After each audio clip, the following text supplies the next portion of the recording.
This week, the government published its plans to speed up the building of new homes and critical infrastructure like roads and renewable energy projects.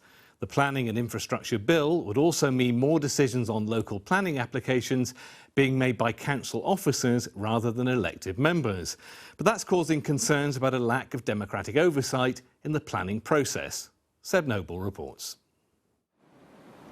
New housing developments like these are a common sight around Cornwall.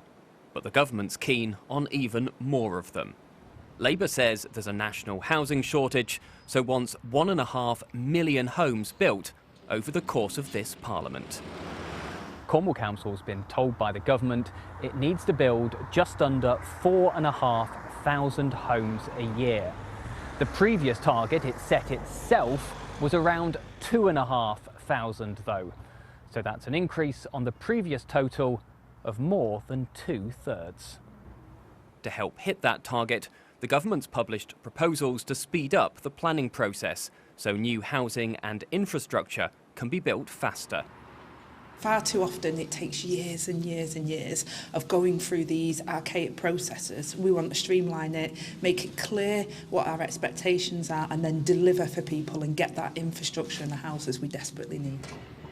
The proposals would see more planning decisions being taken by council officers instead of elected members on committees.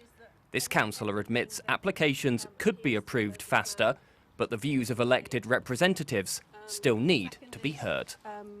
You are taking out a level of democracy and scrutiny. So if you're going to remove that, then you need to replace it with something else. It's just important in terms of democracy that the community feels that they're listened to.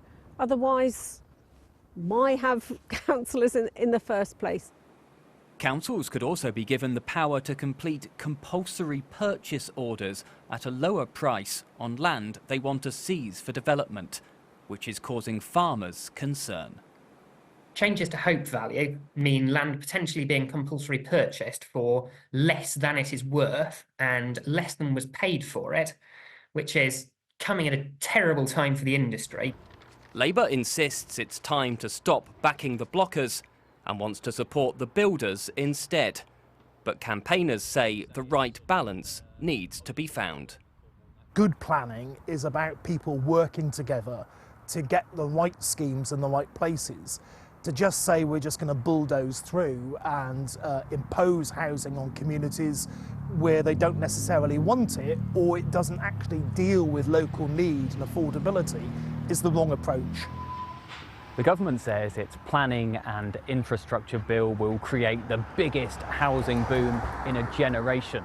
Critics fear it's laying the foundations for a developer's charter though, where the concerns of local residents and local councillors will simply hit a brick wall.